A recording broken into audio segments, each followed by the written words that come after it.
करेगा। ये ईरान का वर्जन है। अब आप कह सकते हैं कि इसका मतलब ये है कि फिलहाल इस जंग में ईरान झुकने को तैयार नहीं है, क्योंकि 25-30 सालों से इस जंग की वो तैयारी कर रहा था। होमवर्क ठीक था ईरान का। Hey guys, welcome back to our channel. तो हम आ गए वापस बिल्कुल एक न्यू वीडियो के साथ, और आज हम जिस वीडियो पे रिएक्ट करने जा रहे हैं वो है Indian defence expert admits Iran military power shocked all world. जैसे कि हम लोगों को पता है कि जो ईरान है वो एक मुस्लिम कंट्री है ये, और जो मतलब कि बहुत ही मतलब कि पावरफुल देश है ये। हम लोगों ने पिछली वीडियो भी देखी थी जहाँ पे हम लोगों को पता लगा कि कैसे जो इजराइल उसने ईरान पर अटैक करा, उसके प्लांट पर अटैक करा, जो कहीं ना कहीं उससे जो बाकी मुस्लिम कंट्रीज है वो भी बेसिकली उसके खिलाफ हो गई। तो हम लोगों को वो पता चला पिछली वीडियो से। बाकी देखते हैं कि अब क्या होने वाला है, और जो इसमें पता लगता है देखेंगे हम लोग की जो बेसिकली ईरान की पावर है वो कितनी ज्यादा स्ट्रांग है। तो जल्दी से इस वीडियो को स्टार्ट करते हैं। सो फिर आप भी देखिए, हम भी देखते हैं। Let's start. दोस्तों, किसी भी जंग में दुश्मन को पहले से ही कमजोर समझ लेना सबसे बड़ी गलती है, और ये गलती इत्तेफाक से अमेरिका और इजराइल से हो गई। अब हो गई तो हो गई। और इसीलिए जब ईरान ने पहली बार पलटवार किया, रिटेलिएट किया इजराइल पर, तो अमेरिका को भी दिन में तारे नजर आ गए। इजराइल ही नहीं हिला, वॉशिंगटन भी हिल गया। सच्चाई है आज की तारीख में कि ईरान की जो टेक्नोलॉजी है, जो मिसाइल टेक्नोलॉजी, जो मिलिट्री टेक्नोलॉजी है, इसके निशाने पर, इसकी जद में इजराइल की हर एक इमारत है। और कहने वाले कह रहे हैं कि ईरान की जो हाइपरसोनिक मिसाइल है वो इजराइल के प्रधानमंत्री नेतन्याहू के घर के करीब तक पहुंच गई। ये अलग बात है कि अमेरिकी मीडिया ने इस बड़ी खबर को दबा दिया। अब दोस्तों, जिस तरह से ईरान हावी है, ताबड़तोड़ हमले कर रहा है इजराइल पर, जिसको लेकर दुनिया सकते में, सबको ताज्जुब हो रहा है कि ईरान अचानक इतना बड़ा पावर कैसे हो गया। दरअसल ये कोई चमत्कार नहीं है। ईरान जो कुछ, जिस तरह से इजराइल को और अमेरिका को बैकफुट पर ले जा रहा है, ये कोई सरप्राइज नहीं है, बल्कि 20-25 वर्षों से ईरान लगातार मिलिट्री और मिसाइल टेक्नोलॉजी पर रिसर्च कर रहा है। और उसका जो रिसर्च और डेवलपमेंट है, आप कह सकते हैं कि वो चाइना, रशिया, फ्रांस और अमेरिका के बिल्कुल करीब है। और इस कड़ी में ईरान की जो हाइपरसोनिक मिसाइल है फतेह, जो साउंड की, ध्वनि की स्पीड से 5 गुना 10 गुना ज्यादा है उसकी रफ्तार, उसको अमेरिका का एयर डिफेंस सिस्टम रोक नहीं पा रहा है, उसको इजराइल का एयर डोम रोक नहीं पा रहा है। और इसीलिए ईरान जहां चाह रहा है उस इमारत पर मिसाइल गिरा रहा है। अब चाहे वो मोसाद का दफ्तर हो या फिर डिफेंस का हेडक्वार्टर हो, यहां तक कि अमेरिका की एम्बेसी है, वहां तक भी मिसाइल ईरान की हमला कर रही हैं। अब दोस्तों, क्योंकि ट्रंप साहब मूलतः जो है वो एक बिजनेसमैन है, वो एक व्यापारी है, इसलिए ईरान की जो ताकत देखकर वो चाहते हैं कि कंप्रोमाइज हो जाए। इसीलिए उन्होंने कल भी स्टेटमेंट दिया था और आज भी इस बात को दोहराया है कि अगर ईरान युद्ध विराम करता है तो कई बातें ईरान की मानी जा सकती हैं। ये ट्रंप साहब का ऑफर है, बिजनेसमैन ट्रंप का ऑफर है। उधर ईरान का कहना है, जो ईरान के सर्वोच्च नेता हैं खामनेई साहब, खामनेई का कहना है कि नहीं, जंग तभी खत्म होगी अब जब ईरान की सारी शर्तें मानी जाएंगी। जितने भी टर्म्स एंड कंडीशंस हैं वो अब ईरान डिक्टेट करेगा। ये ईरान का वर्जन है। अब आप कह सकते हैं कि इसका मतलब ये है कि फिलहाल इस जंग में ईरान झुकने को तैयार नहीं है, क्योंकि 25-30 सालों से इस जंग की वो तैयारी कर रहा था। होमवर्क ठीक था ईरान का। अब दोस्तों, जिस तरह से जवाबी कार्रवाई चल रही है, ईरान हाइपरसोनिक मिसाइल दाग रहा है, उधर इजराइल भी मोसाद के जरिए बहुत ही स्पेसिफिक टारगेट्स पर स्ट्राइक कर रहा है तेहरान में।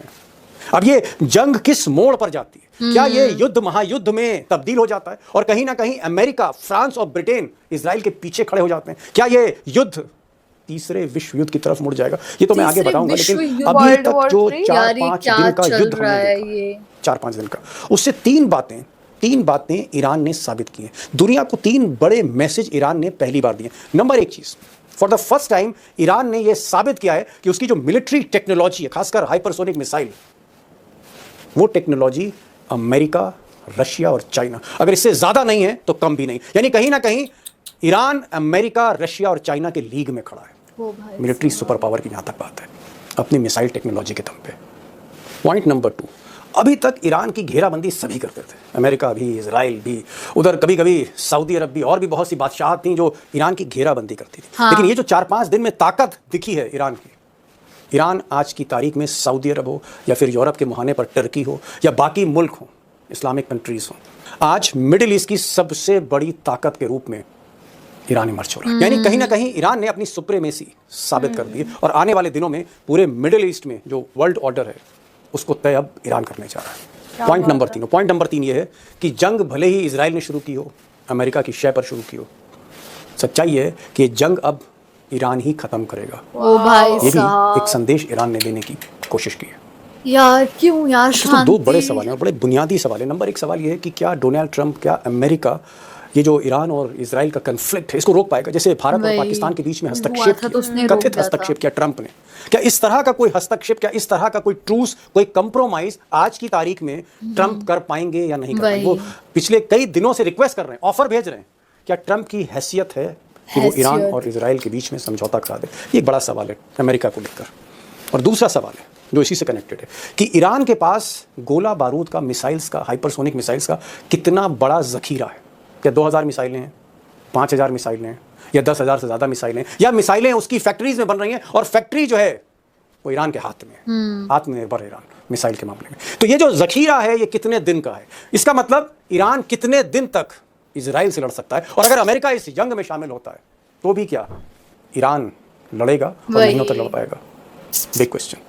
कि टेक्नोलॉजी का इल्म नहीं था इजराइल को? क्या इजराइल को और अमेरिका को इस बात का एहसास नहीं था कि जो जवाबी हमला होगा उनके आयरन डोम को जो है भेद देगा, उनके सारे एयर डिफेंस सिस्टम को जो है उसकी धज्जियां उड़ जाएंगी और सीधे सीधे मिसाइलें जो है छाती पर आके गिरेंगी इजराइल की। मोसाद पर हमला हो रहा है, खबरें ये भी आ रही हैं कि हाइफा में जो पोर्ट है जिसको मिस्टर अडानी रिकंस्ट्रक्ट कर रहे हैं, वहां पर भी जबरदस्त तबाही हुई है। तो तेल अवीव जो राजधानी है उसके भीतर धंस जाना और हाइपरसोनिक मिसाइल का कहर डालना, क्या इसके बारे में सीआईए को जानकारी नहीं थी, मोसाद को जानकारी नहीं थी?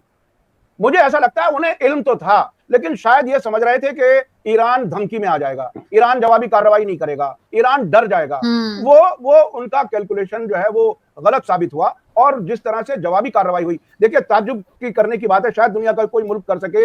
एक ही दिन में उनका IRGC का सरबराह भी मारा जाता है, फौज का सरबराह भी मारा जाता है, उसी दिन शाम होते होते नए ओहदेदारों को अपॉइंट कर दिया जाता है लीडर के जरिए, और रात में जवाबी हमला हो जाता है। यानी इतनी तेजी से रीग्रुप करना, रीऑर्गेनाइज करना अपने पूरे डिफेंस सिस्टम को, ये दुनिया शायद नहीं समझ रही थी। असल में सबसे बड़ी गलती जो ईरान के बारे में वेस्टर्न जिम्मेदारों की है, वो ये समझते हैं कि ये मौलवी हैं, सर पे अमामा लगाते हैं, इन्हें क्या मतलब दुनिया की पॉलिटिक्स का। ये इतनी मजबूती से चल रहे हैं कि तमाम पाबंदियों के बावजूद इतनी तरक्की कर रहे हैं। अगर मैं ये कहूं कि भारत से लेकर के ईस्टर्न यूरोप तक किसी मुल्क की डिफेंस इंडस्ट्री ने इतनी और भी तरक्कियां की हैं, डिफेंस इंडस्ट्री ने जितनी तरक्की ईरान ने की है, इसके बराबर कोई और मुल्क नहीं है जो इंडिजिनस अपना सब कुछ बना रहा है। तो ये बड़ी बात जी, बड़ी बात काज़मी साहब ने कहा कि हम हिंदुस्तान डिफेंस कॉरिडोर की बात कर रहे थे, आत्मनिर्भर होने की बात कर रहे थे। हम 25 साल से चाह कर भी, पूरे हिंदुस्तान का आवाम चाहता था कि हम एक जेट इंजन बनाएं और अपने फाइटर प्लेन, जो हमारे फाइटर प्लेन से, चाहे वो LCA हो या एमका जो है नया, इन फाइटर प्लेन्स में हम वो इंजन फिट करें। हम इंजन नहीं बना पाए 25 साल से, लेकिन काज़मी साहब कह रहे हैं कि पिछले 15 या 20 साल में ईरान ने वो तरक्की की है, खासकर मिसाइल टेक्नोलॉजी में, कि आज अमेरिका की आंखें फटी की फटी रह गई, इजराइल बैकफुट पर है, चीन और रूस भी कहीं ना कहीं ये चाहते हैं कि इस तरह की टेक्नोलॉजी उनके साथ भी आके जुड़ जाए। तो ईरान ने कहीं ना कहीं चमत्कार तो किया है, मतलब जिस तरह से उसने ताकत दिखाई है। और मैं आगे पूछूंगा काज़मी साहब कि ये फतेह मिसाइल पर ही ईरान की दुनिया खत्म हो रही है या ये तो एक ट्रेलर है, पिक्चर अभी आना बाकी, मैं पूछूंगा आपसे, लेकिन मैं अतर साहब के पास आ रहा हूँ। अतर साहब कई बार ईरान भी गए हैं, उस पूरे जगह को समझते हैं। ये कह रहे हैं कि अभी जो मिसाइल्स हमने देखी, अभी जो हमला हमने देखा, अभी जो हथियार जो इजराइल पर जो बमबारी कर रहे हैं, ये अभी 20% है ईरान का। ईरान की जो टेक्नोलॉजी है मिलिट्री की, वो और कहीं ज्यादा, कई कदम आगे है। और अगर अमेरिका इसमें इन्वॉल्व होता है या फ्रांस इन्वॉल्व होता है, उसके बाद असली आतिशबाजी हम देखेंगे। अभी तो कुछ पटाखे निकाले हैं, बम तो अभी अलमारी में बंद है। ये बात सही है क्या? क्या फतेह जैसी हाइपरसोनिक मिसाइल इससे भी उम्दा टेक्नोलॉजी है आर्मी की, मिलिट्री की उनके पास? वो इस बात को कहते रहे, वो इस हद तक भी कहते हैं कि हमारे पास न्यूक्लियर बम के अलावा भी कुछ ऐसा है जो शायद न्यूक्लियर से भी आगे है, न्यूक्लियर से भी आगे, उस तरह की चीजें वो कहते हैं, दावा करते हैं। इसके अलावा मैं एक चीज और बताऊं, आपने अब तक तकरीबन ये 18-19 महीने की जंग देखी है। इस जंग में एक तरफ इजराइल को दुनिया भर से हथियार आते हुए देखे, क्या कभी आपने हमास को या हुती अंसारुल्लाह को कहीं से हथियार आते हुए देखे? लेकिन फिर भी वो लड़ रहे हैं लगातार। ये इंडिकेट करता है कि ऐसे उनके पास स्टॉक हैं एक्सिस ऑफ रेजिस्टेंस के। प्लस सिर्फ स्टॉक नहीं है, पहाड़ों के जरिए एक दूसरे से, सुरंगों के जरिए कनेक्ट हुए हुए हैं। मेरा अपना अंदाजा ये है, क्योंकि जब इजराइल एक सरकार है, और वो ऐसी सरकार है कि इतना बड़ा ज्योग्राफी भी उनके पास है, और उनके पास लड़ाके हैं, उनके पास साइंसदान हैं। देखिए, ईरान और अरब मुल्कों में एक बड़ा फर्क है। ईरान ने इस्लामिक रेवोल्यूशन के बाद एजुकेशन पे बहुत बड़ा काम किया है। वहां साइंसदान ऐसे पैदा हुए हैं जो इजराइल और अमेरिका और यूरोप के मुकाबले में भी चीजें उनसे ज्यादा उम्दा किस्म की बना रहे हैं। मुझे याद है, अब से तकरीबन 1.5 साल पहले प्रेस टीवी ने एक रिपोर्ट दी थी बाकायदा कि 50 मुल्क हैं कम से कम दुनिया के 50 जो मुल्क। ईरान से या तो हथियार ले रहे हैं या हथियार लेने वालों की कतार में है। ओहो। मुझे तो ऐसा लगता है कि जो तो पूरी कितना दुनिया आगे में ईरान आर्म्स भाई। इंडस्ट्री और वो जो पूरी मंडी वेस्ट के हाथ में है, वो मंडी भी ईरान जो है वो छीन लेगा। डोमिनेट कर रहा है। एक चीज जानना चाह रहा हूं, जहां तक ईरान और हिंदुस्तान की बात है मैं उस पर बात नहीं कर रहा हूं, ये जो बीच में पाकिस्तान घुस रहा है, पाकिस्तान जो हमदर्द बन रहा है ईरान का, पाकिस्तान एक तरफ चीन के साथ है, दूसरी तरफ अमेरिका के साथ गोद में बैठा है। हमने देखा सीज फायर जिन परिस्थितियों में हुई और ट्रंप ने जिस तरह से बैक किया पाकिस्तान को, पाकिस्तान को क्या दूर किया जा सकता है? पाकिस्तान इमीडिएट पड़ोसी है उनका और कल्चरली भी नजदीक है, और पाकिस्तान खुद एक तरह से विदेशी पैसे से चलती हुई इकोनॉमी है, तो वो लोग सहारा चाहते हैं कि ईरान से हमारे ताल्लुकात ठीक रहें, वो एक अलग एक चीज। भारत और ईरान के ताल्लुकात बहुत अच्छे थे, रहे, और ईरान चाहता है ताल्लुकात अच्छे रखने। कल्चरली भी उनके यहाँ से इनकलाब के बाद में स्टूडेंट्स वो लोग प्रायोरिटी देते थे कि भारत में पहुंचे ताकि जो कल्चरल डिफरेंस है यूरोप और ईरान का वो ना हो, और अपने कल्चरली नजदीक मुल्क भारत को मानते थे। लेकिन भारत को ट्रस्ट गेन करना पड़ेगा ईरान का। क्या ये बात सही नहीं है कि अमेरिका के कहने से भारत ने India, Pakistan, Iran gas pipeline से हाथ खींचा? क्या ये बात सही नहीं है कि चाबहार में भी उस स्पीड से भारत काम नहीं कर रहा जिस स्पीड से करनी चाहिए थी एग्रीमेंट के तौर पर? ईरान को इस बात की शिकायत है। चाइना, जापान वगैरह अपने काम काफी तेजी से कर रहे हैं। क्या ये बात सही नहीं है कि हम अमेरिका के कहने पर हम तेल भी बंद कर देते हैं? भारत इतना बड़ा मुल्क है, हमें अपना सेल्फ एस्टीम, सेल्फ रिस्पेक्ट और अपनी हैसियत हमें मालूम होनी चाहिए। हम जहनी तौर पर अगर गुलाम हो जाएंगे तो अपना असर्टिवनेस दिखाना चाहिए। और छोटे छोटे मुल्क, हमने अभी देखा कि भारत के लोग अमेरिका से आते हैं कड़ियों में, बेड़ियों में। कोलंबिया का प्रेसिडेंट कहता है कि मैं अपना जहाज भेजूंगा, ये हमें बेइज्जत करने का काम ना करें। हमारे अंदर वो सेल्फ रिस्पेक्ट, सेल्फ एस्टीम और अपने फैसले खुद करने का अगर रवैया बने और ईरान का भरोसा जीतें, तो यकीन जानिए ईरान भारत के बहुत नजदीक आना चाहता है। वाह यार, वाह यार, बहुत इंफॉर्मेटिव वीडियो थी, बहुत ज्यादा। और बहुत कुछ हम लोगों को पता लगा कि पहली चीज ये कि ईरान कितना ज्यादा पावरफुल है। उन्होंने बोला कि ईरान के लिए बेसिकली 50 देश ऐसे हैं जो या तो वहां से वेपन लेना चाहते हैं या फिर वो लाइन में है कि जिनको वेपन्स लेने हैं।